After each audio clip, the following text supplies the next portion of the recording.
What is up, everybody? So we're sorry, I'm leaning over like this. I forgot to charge my microphone. But first and foremost, don't forget to like, comment, subscribe, and share.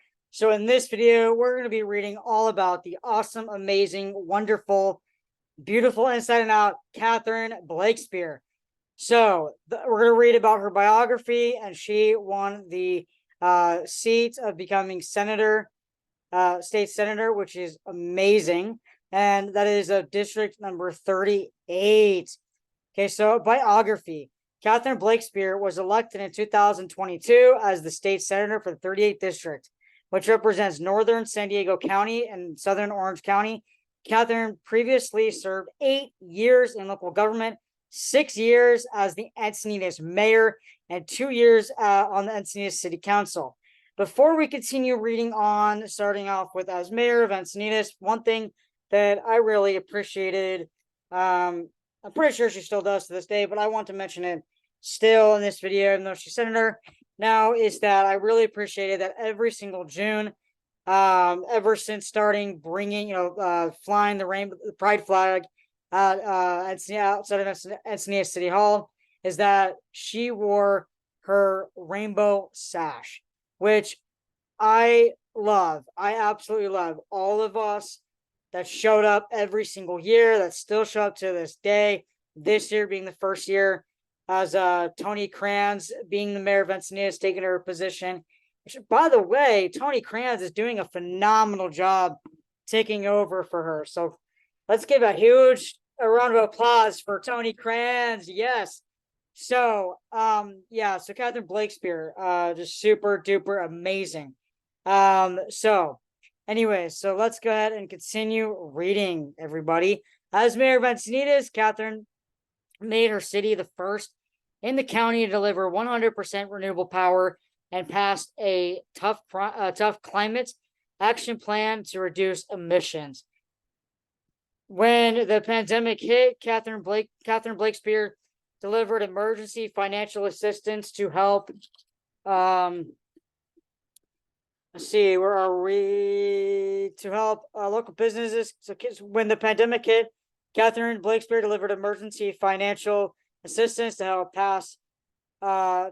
local businesses keep their doors open. As mayor, Cathrine banned ghost guns, passed tough safe gun storage requirements, and supported red flag laws to keep guns out of the hands of people who are a potential threat, and made her city one of the safest in California. And first off, here in Carlsbad, there are so many individuals that are dangerous. Me, obviously, not one of them. I'm not dangerous one iota. My friends in my own neighborhood are not dangerous one iota. But there are certain people who do not belong to be on our streets because they pose a definite imminent threat to our community. Because as you guys know, I'm continuously being attacked on my own property and in my own neighborhood nonetheless. And so that's why we need to get this passed as well. And also, since apparently I don't know if there is a leash law ordinance or whatever in my own neighborhood, but I will definitely make sure to get one passed. So that way, no matter what, when you walk your dog, it doesn't matter if you say that they have a medical condition, if they're blind, if they're deaf, what have you. It's for anybody. I'm not speaking in particular one individual. We all know that. I am just speaking on behalf of my whole entire neighborhood, that all of us that use leashes on our dogs don't feel it's necessary for those that do not have leashes on their dogs and walking them, that they need to get away with it. They do not need to get away with it one iota. So I'm going to get that passed, guys. So that's one thing we're going to make sure it gets passed. Just wanted to bring that up. And so, and I'll be, tomorrow during the day at some point, because I'm going to the, tomorrow is Saturday, so the Tara Lost and Remember event, that's in the afternoon. So, before then, I'll be making a tutorial on how to properly walk your dog. So it'll be a video titled "How to Properly Walk Your Dog" here in Carlsbad, California. And so that is what it's going to be titled. I'll try to make it shorter, but and I'll make it, edit it to be short so that way I can get more views. But yeah, because I've noticed all of my videos that are, the shorts get thousands of views, thousands and thousands of views. So I'll definitely make a short version and also make a long version as well of the video. And so, and obviously I'm going to use Cal because why not? She's amazing. She's wonderful. And so we're going to do that. I'm going to do that tomorrow at some point because I do have to be up and ready to go by like before 1 o'clock. And one of my friends is taking me, which I'm very, very blessed. And then Sunday, the Teresa Costa campaign kickoff, everyone. So again, so today is Friday. So if you haven't already RSVP'd for that event, those two events, please do so. I'll make sure to try and link them in the description down below in this political video because it is related. And so, yeah, so if you haven't already, hopefully there's a lot of people that show up, Hopefully there's not that many people in my neighborhood that show up that obviously want to do nothing but harm to me and my family.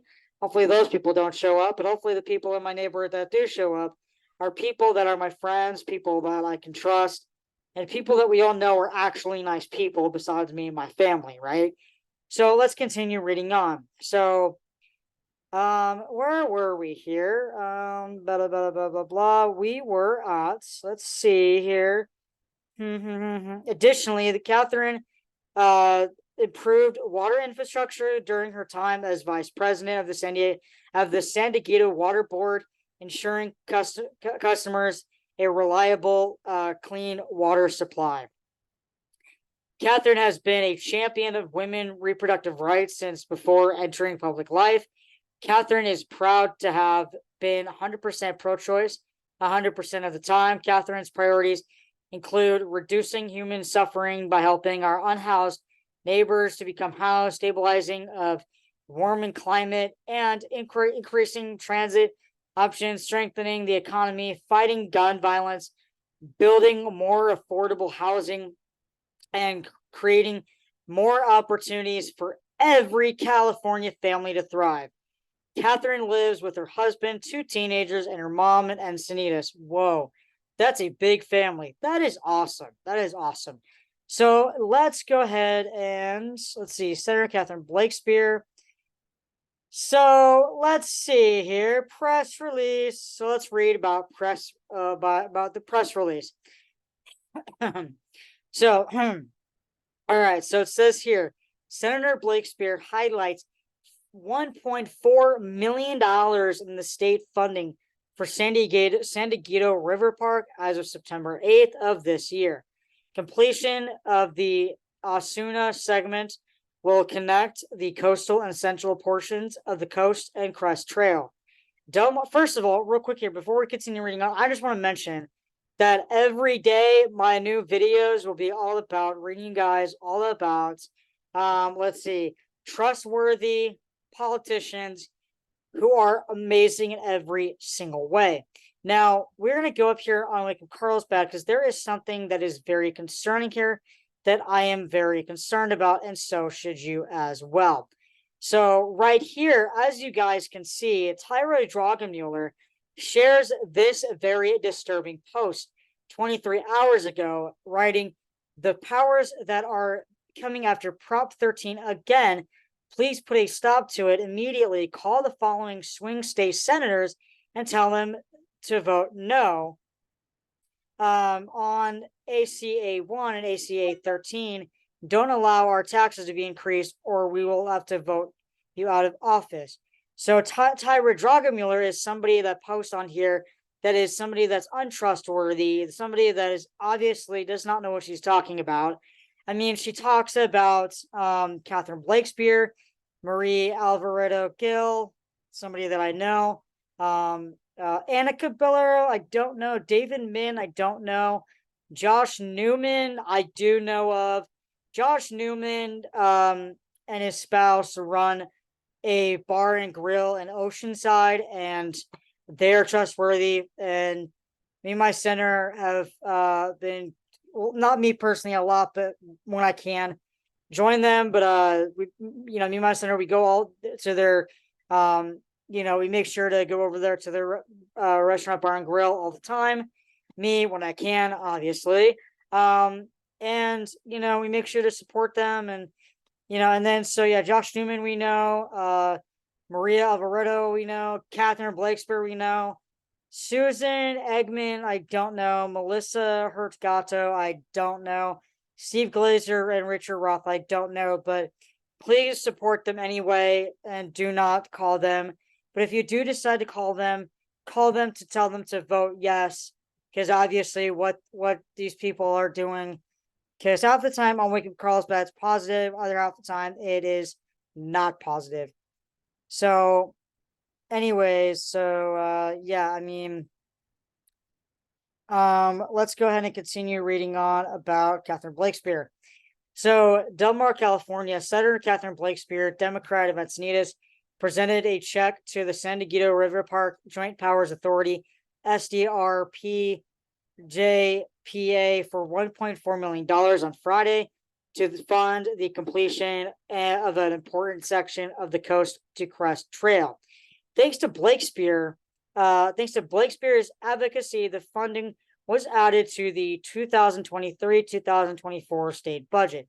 With it, the San Diego River Park will be able to build a 1-mile Asuna segment that involves erecting a 150-foot long steel truss bridge across the San Diego River.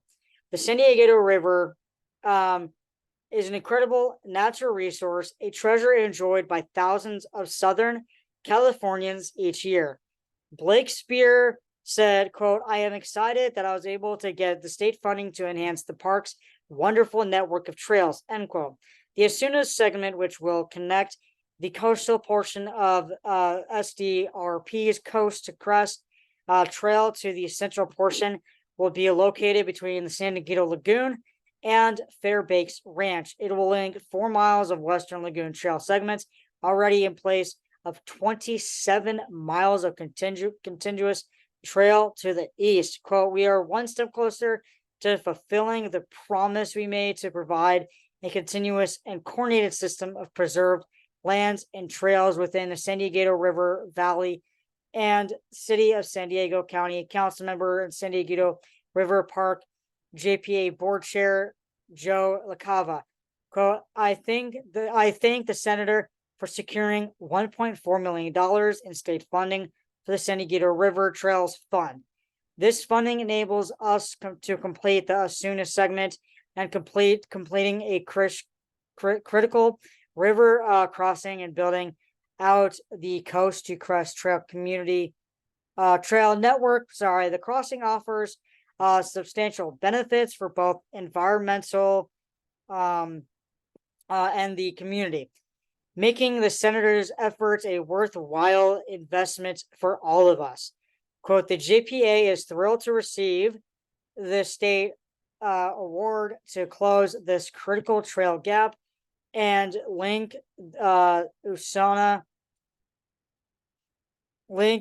these trail segments," said Shauna Anderson, SDRP JPA Executive Director.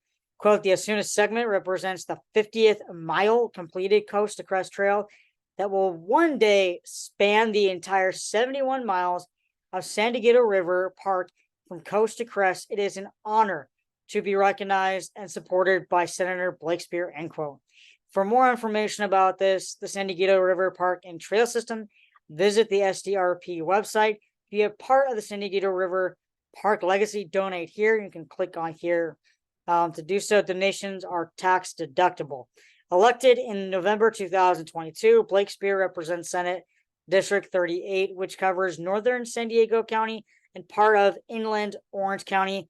To learn more about the district and Senator Blakespear, visit her Senate website.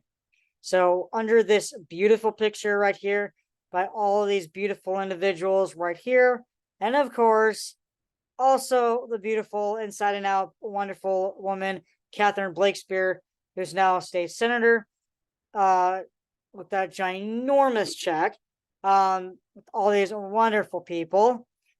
Says here, Senator Blakespear presents a check to the San Diego River Park JPA on Friday morning.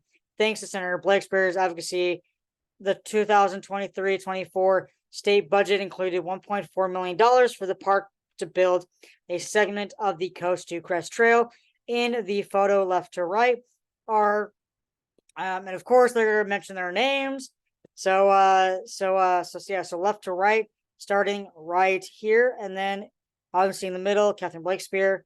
But here we go. Let's read their names so you guys get to know them and support them and support this River Foundation. So what we got here is, so it says here in the photo left to right, this starting with this guy right here, we have Anderson. Board our SD our PJPA board member Chris Corey. That's this guy right here. SDRP JPA executive director Shauna Anderson. That's her right there. Senator Cathrine Blakespear, right there in the middle. Chris Corey. This guy right here in the tie and sunglasses. And then let's see here. Let's see. Was it where are we at? Cathrine Blakespear. Oh yeah. Delmar Councilmember Dwight Warden.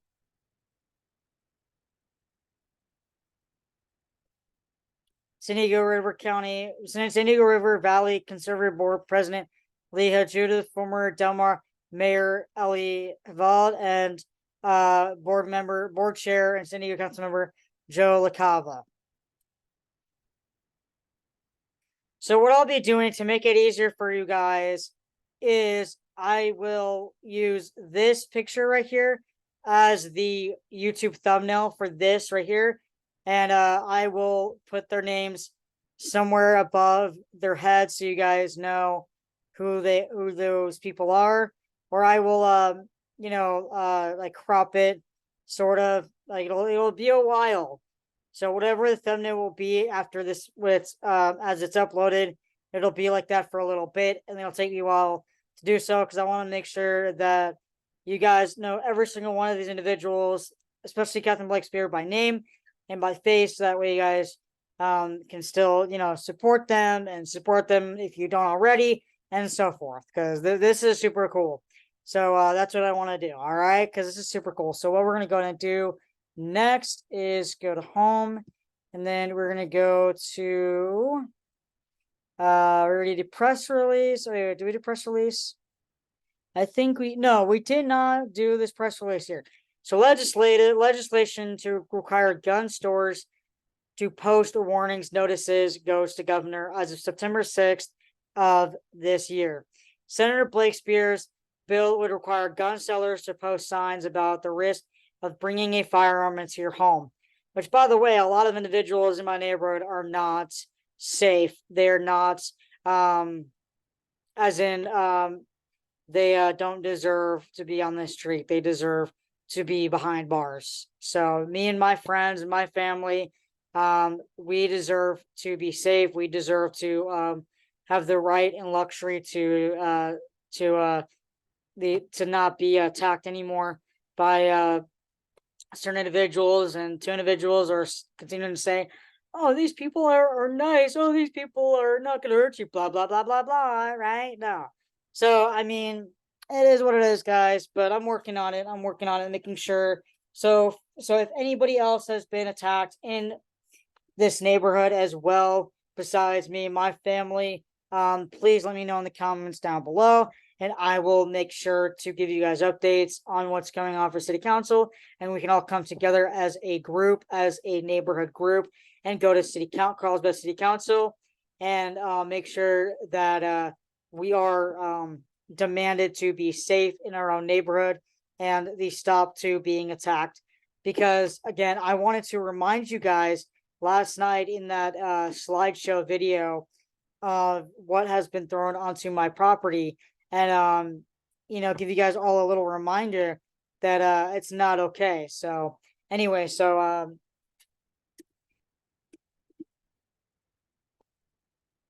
let's see here. Sacramento legislation by Cathrine Blakespear, Senator Cathrine Blakespear, Democrat of Encinitas, to require gun sellers to post warnings about the danger of having a firearm in a home was passed Wednesday by the Senate and sent to Governor Gavin Newsom to sign. SB 417 cleared to the Senate on a 32-5 vote after passing the Assembly on August 14th. Tragically, we had a mass shooting recently in Orange County in a case that apparently involved domestic violence. Blakespear said, people need to know that simply having a gun in your home dramatically increases your risk of experiencing gun violence. SB 417 makes sure anyone purchasing a gun knows there's danger. So hopefully that what is going on to me and my family, and to me and my property, and hopefully it just stops altogether. But hopefully it never gets to a point where, police are continuing to be called on me for no legal reason, because that has to stop. I'm not doing anything illegal. I'm just minding my own business. And yeah, I mean, the family that lived across the street from me, that rents their house, the two neighbors before this nice family, they play loud music all night and nobody complained about it other than me. And somehow with me doing, with me playing music, it's way before 10 o'clock at night, people are complaining about me, and it's ridiculous. So we need to put a stop to what is going on, and we need to make sure that things that are happening to me and my family are stopped.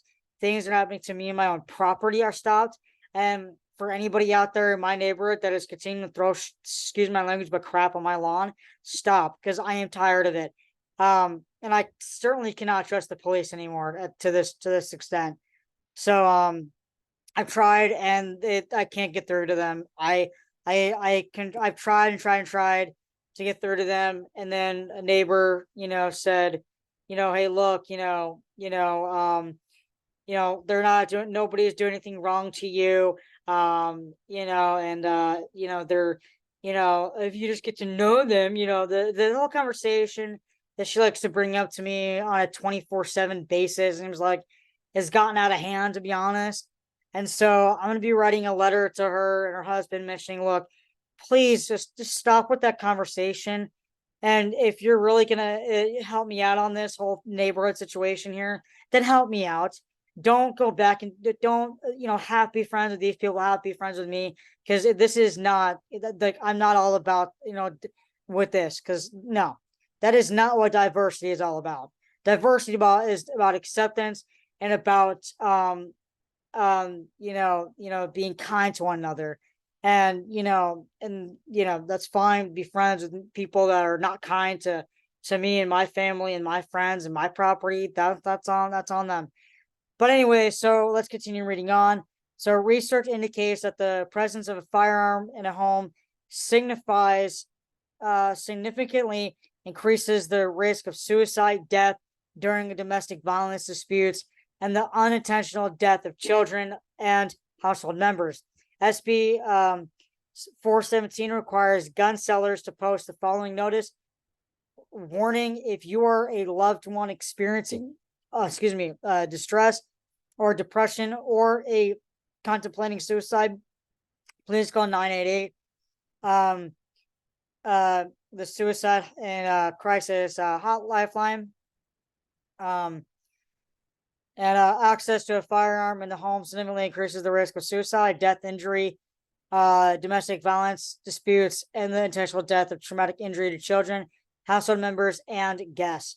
So research counters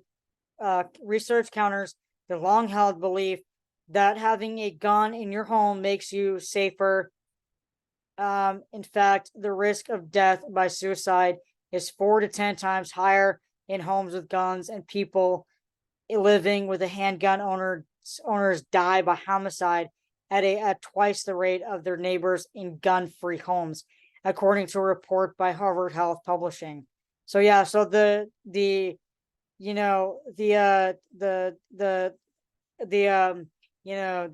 conversation of around, the debacle, the debate, whatever you want to call it, of, guns in homes make you safer. No, it does not. Guns in schools makes the school safer. No, it does not. it just increases the risk of something happening, something bad happening. And so I am so glad that Governor Gavin Newsom, a Democrat, by the way, who's amazing, he's doing the right thing. And so that's awesome. Elected in November, Blakespear represents Senate District 38, which covers northern coastal San Diego County and part of inland southern Orange County. To learn more about the district and Blakespear, visit our Senate website. So let's go ahead and continue reading on about Blakespear here. So now we got another press release on August 25th of this year. Press release: Blakespear applauds funding for Tri-City Medical Center in Oceanside as of August 25th of this year. The state's $33.2 million no interest loan will help the medical center continue operating and remain an asset for the community. Sacramento and Senator Cathrine Blakespear, Democrat of Encinitas, on Friday praised the state funding be provided to the Tri-City Medical Center in Oceanside. And for those of us that are familiar with calling it as well, Oceanside, but Oceanside to be more precise, especially in this video. Let's see, to help. So Sacramento, Senator Cathrine Blakespear, Democrat of Encinitas, on Friday praised the state funding we provided to Tri-City Medical Center in Oceanside to help it continue operating and providing valuable health and care services to surrounding communities. Tri-City will receive a $33.2 million no interest loan to the state's distressed hospital loan program, which was established earlier this year to assist hospitals across the state that are having financial problems. It is the largest of the 17 loans the state is providing through the program. Quote, the Tri-City Medical Center and the services. Sorry, I'm going to turn my microphone off because my arm's getting a little bit tired right now holding it like this. So I'm just going to speak a little bit louder so you guys can hear me better. So it says here, where are we? So quote, the Tri-City Medical Center and the services it provides are hugely important to the San Diego County residents. Blakespear said the medical center is a community resource and this loan will help it weather its current storm and get its finances back on sound footing. Tri-City Medical Center has taken significant steps to address its current financial troubles, including spending the hospital's labor and delivery department due to low usage. Increases in labor and supply costs have hurt the medical center's budget. Acknowledgements and the what are we at right now? Blah blah blah blah blah blah. Acknowledgement of the Tri-City medical center's financial challenges are a temporary concern. The state's loan service serves as a vital bridge enabling the medical center to implement its strategies in establishing a sustainable plan. Quote, we recognize the financial difficulties we faced and we're taking proactive measures to ensure hospital sustainability, said Dr. Jean Ma, president and CEO of the hospital. Quote, this loan will play a pivotal role in ensuring, right, where we? Blah, blah, blah, blah, blah, blah. This loan will play a pivotal role in enhancing our availability and maintain high quality healthcare services for our patients.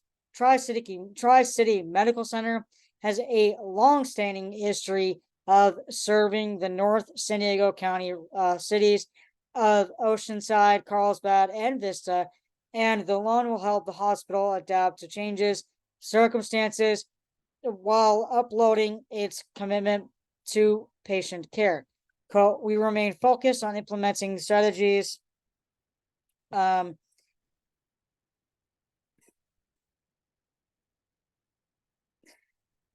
see. Well, we remain focused on implementing strategies that will allow us to navigate these financial challenges and emerge stronger than ever.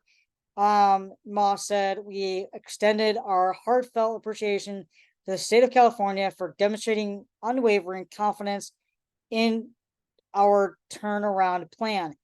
The distressed hospital loan program is providing about $300 million to 17 different healthcare facilities across California. Go here to read the full list. Elected in November, Blakespear represents Senate District 38, which covers northern coastal San Diego County and part of Orange County. To learn more about the district of Blakespear, visit her Senate website. So let's also continue reading all about her. So again, today is all about Cathrine Blakespear and what she does for our community. So like I said, so Cathrine Blakespear is wonderful, amazing. So let's read about COVID-19 since it's still unfortunately around. So last year, one of my neighbors slash friends was sick with COVID. And now this year, one of my other friends slash neighbors is also unfortunately sick with COVID. So they are getting better. So my friend last year, he's all better, and nobody in that household got sick. This year, one of my friends got sick with COVID, and and it is reported that he's doing a lot better. So hearing that he got sick, that with COVID, just it makes me real sad. It makes us all sad that's still happening. So I don't know. I mean, like him and his sibling and a bunch of others started, like the rest of y'all started school recently. So I would say because of there, I don't know, like one of my friends slash neighbors, he is sick with COVID right now. So I am not exactly sure, and I don't think any of us that are him and his family's friends are sure that it's his school. I'm not sure, but it could be because they recently started school. However, anyway, so we need to bring. I'm glad we are on the topic of COVID-19 right now, and I clicked on this because that's why I clicked on it, because I want to talk about it. Because 2 years in a row, two of my different friends getting sick with COVID in two different households. Now, what I'm going to be doing until he's better, obviously he's going to be staying inside, obviously, but whenever me and Cal go over there next door to hang out with their parents, and I am and also while we water our flowers as well, I'm going to be wearing a mask for our own safety, because it's just what I'm going to do, even though he's inside, just to be safe. And I we need to bring masks back, because in case anyone else is getting sick, school, work, whatever, what have you, community in general, we need to make sure that everybody is safe, making sure that everybody is wearing a mask. So we need to bring masks back. We need to bring masks back. And one of my masks that I have is, and I'll show you guys, let's see, I'll show you guys two of my masks actually that I have. And one of them, so one of my masks I have is this one right here. It's an Under Armour mask. And by the way, they still sell these masks over at Under Armour store over at the Carlsbad Outlet Mall. But the thin ones, I'm not sure if every single bag of the packaging of these masks are the thin ones. But last year or the year before that, if you went to Under Armour store in at the Carlsbad Premium Outlets, you all got one of these. So I got a gray one, I got a blue one, I got a bunch of others as well. And these are sports mask ISO chill. So this is what they look like. And also they have a size on there as well. So this is small, medium. So obviously for those individuals who are making videos about me, claiming that I'm overweight, claiming that I'm fat, claiming that I'm 500 pounds plus, come on. I mean, and using a picture of Amy or Tammy Slayton from way before they decided to do the right thing and lose the weight and everything. So, I mean, for a picture from when they just started, their reality show. husband, sisters. I mean, come on. If I was really that much over, if I was really just overweight in general, do you think I'd be able to ride an electric scooter? Do you think that I'd be able to walk around? Do you think that I would be wearing medium sized shorts and pants? Do you think I'd be able to wear shoes, socks? Do you think I'd be able to wear I don't know, just be able to get up and get around and do things, right? So, and also, do you think that I'd be able to fit in small vehicles? Because a lot of the time when I take Uber, I get the Uber drivers that have like Teslas and all these other small vehicles. So if I was actually 200 plus pounds, do you think I'd be able to fit in Teslas? I don't think so. I don't think so. So those are all lies about me, obviously. And so, yeah. And also this mask as well. Also last year and the year before that, when I bought these masks, I bought the small medium. So when measuring my face, I got small medium. So this right here is a small medium right here. And this is what it looks like on my face.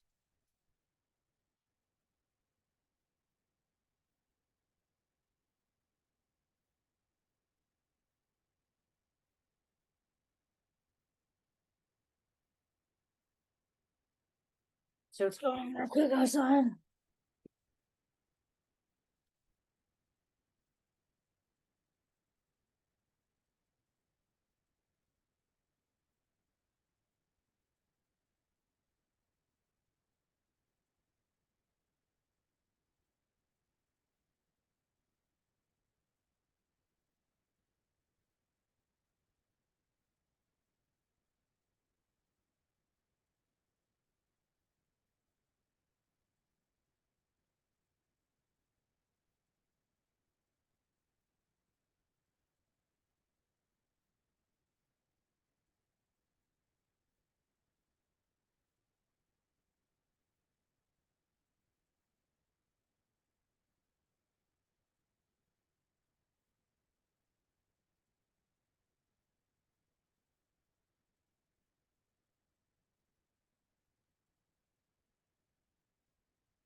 So this is what this one looks like, everybody.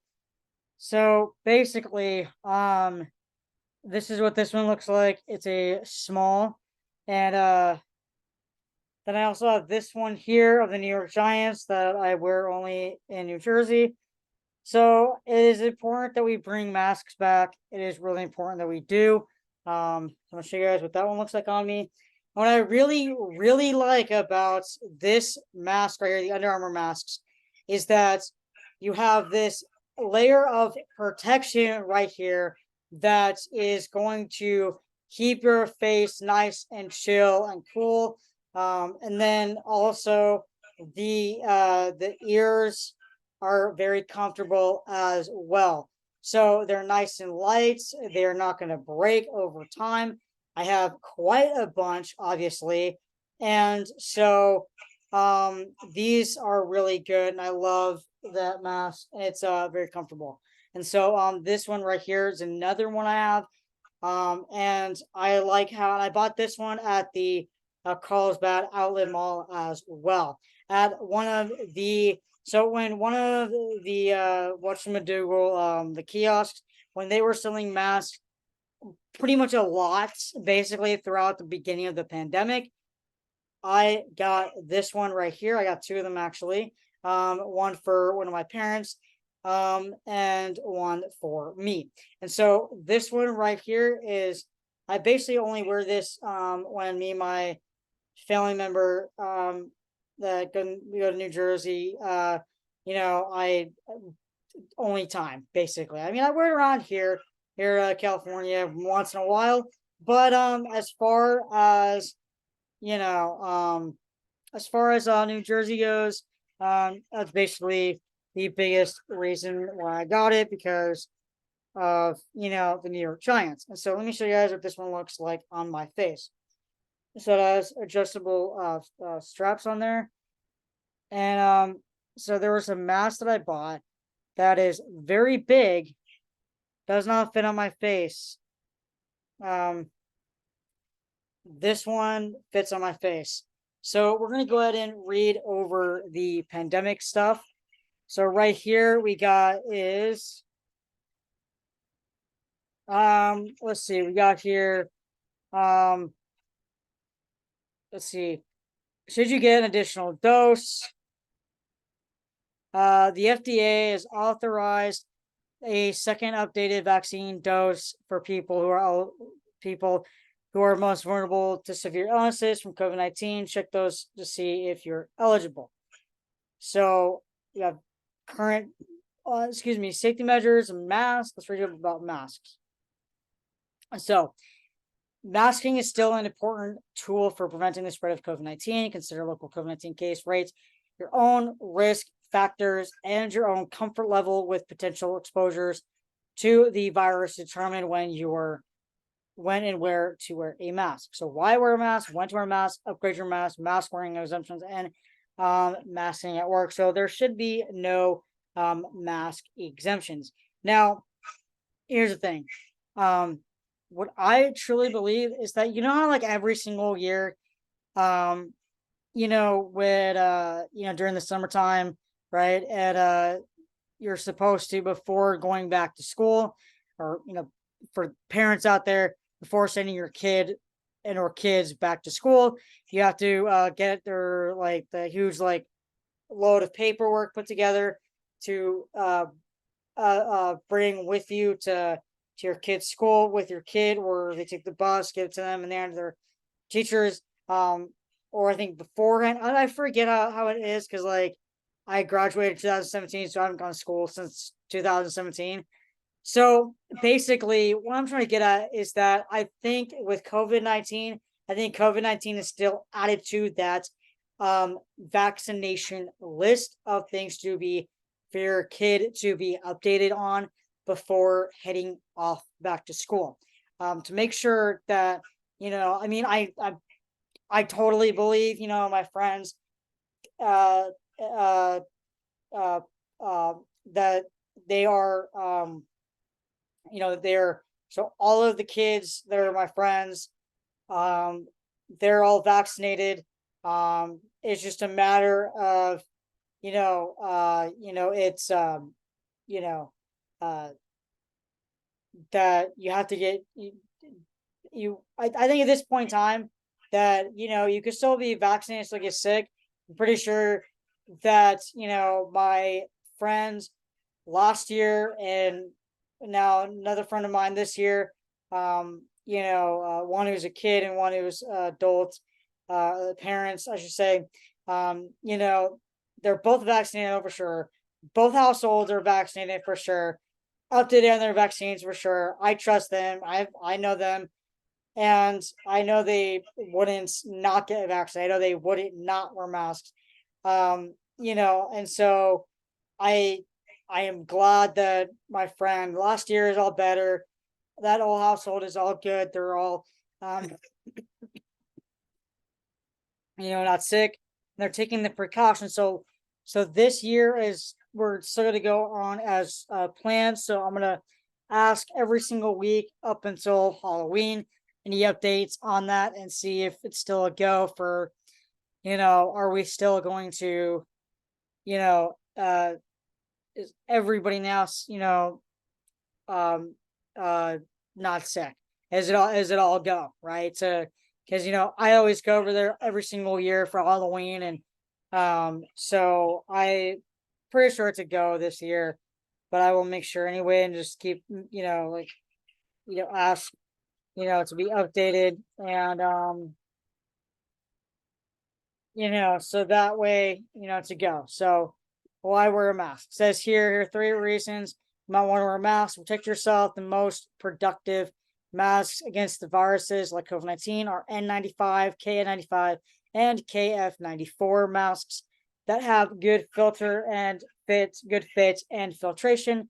Masking indoor public places is particularly important if you have an underlying health condition, are 50 years or older, or have a weak immune system that increases your risk of severe COVID-19. It's also important to wear a mask if you are caring for someone who is sick. To protect others, wear a mask when you are sick and have symptoms of a respiratory infection. Masks are also important for protecting vulnerable people in high risk settings. To follow local requirements, be sure to follow any local masking rules. In effect, your local community facility center can require it. So basically, another thing that I want to get out here is in this video is going to be related to Korshin Mucker. And so one thing that I just want to, get at is that, look, for basically for those that are, that criticize her, they're still criticizing her about the policies of restaurant owners and whatnot. And, here's the thing. Look, it's not her fault. She is doing her best, and she did her best on city council. And it still hurts me to this day that she is not sitting on city council when she could be still sitting on city council and continuing to do her job. And so that is why it is important that for those of you out there that are continuously harassing her online and, and criticize her, why? Because for what? She is just doing her job. And, and so, real quick with masks, if you're caring for somebody who is sick, they're going to be like in their room the entire time they're sick because they have to be. And because the COVID-19, and then like if you are caring for someone, say like if there's like multiple people that live in that household, for instance, then for if you're taking care of your family member, then you only need to wear a mask when you're, bringing them food or anything like that, right? Or bring them what they ask you to bring or whatever. You don't need to wear a mask the whole time you're inside your house. That, that's, anyways. So, so yeah, but anyway, so like here's the thing. And also it is still to this day and age with COVID-19 that if you're going to be having surgery of any kind, that you're still required to take a COVID test 2 to 3 days, 4 days, probably, I'm guessing, if it, if your surgery, I guess, like falls on a Monday, I think, or Tuesday. So, but nonetheless, you're going to be required, your surgeon and their team, your surgeon and the team are going to request that you get a COVID test. And you get a COVID test 2 to 3 days prior to your surgery date. Because, then I didn't mind that at all. I didn't mind that at all. So it's either, you spin to this little thing, this little tube thing, or you get the swabs in your nostrils. I mean, it's either those two things, and I got both, and I've had multiple surgeries during COVID, and quite honestly, I mean, was it any fun of getting the COVID test? Obviously not. It's not fun for anybody, but luckily it came back negative every single time. I was able to get my surgery. And also when you go in to get your surgery, when you go to the hospital on your surgery morning, you can wear whatever mask you want to wear, but they will provide you with a mask of their own. Um, one of those like blue or like white or whatever disposable masks.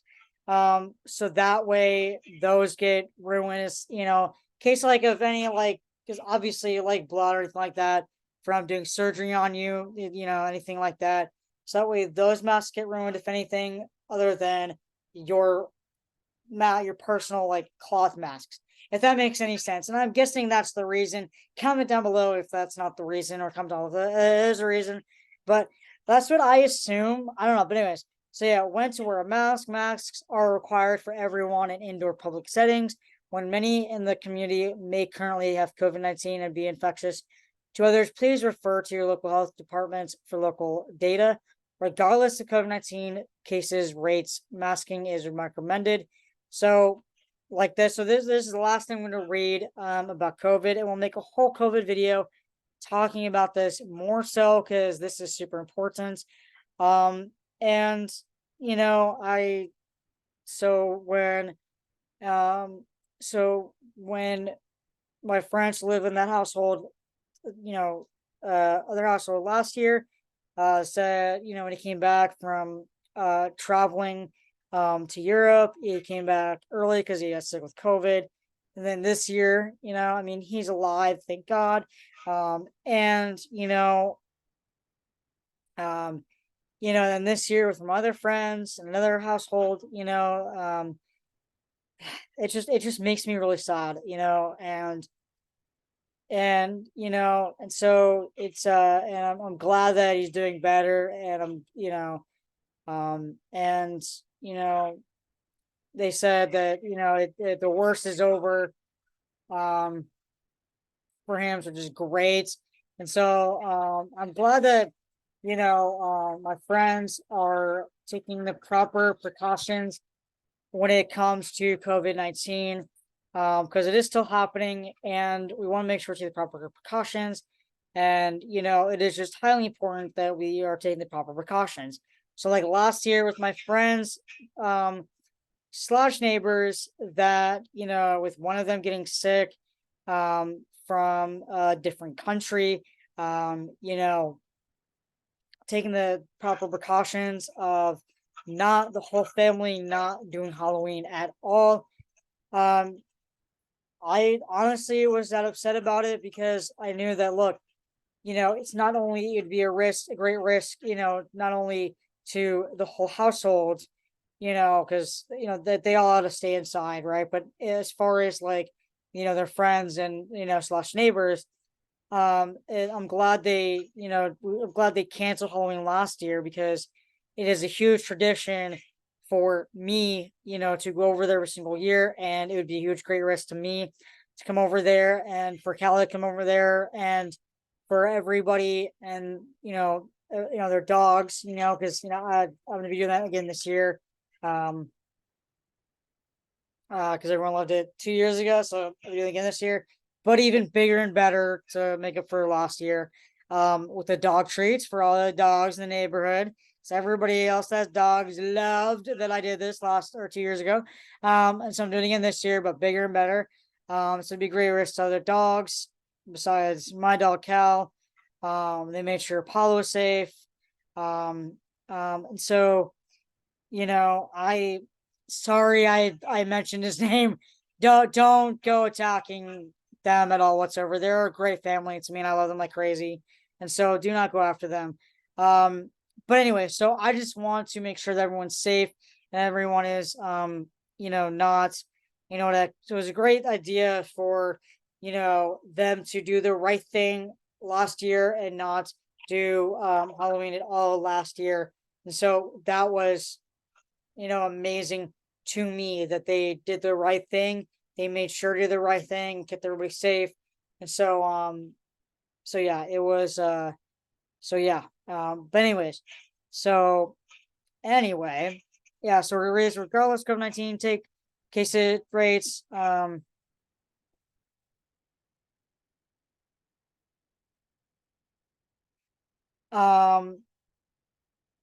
me reply to a text real quick. One of my friends take me tomorrow.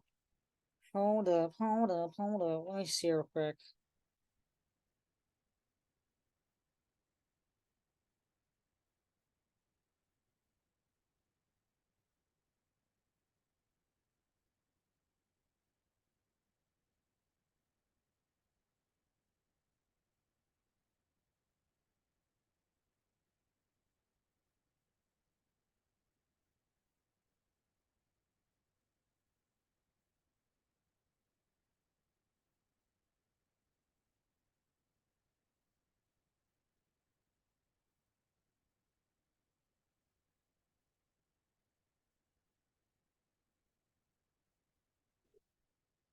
And so let's go and continue reading this real quick here. So it says here, regardless of COVID-19 case rates,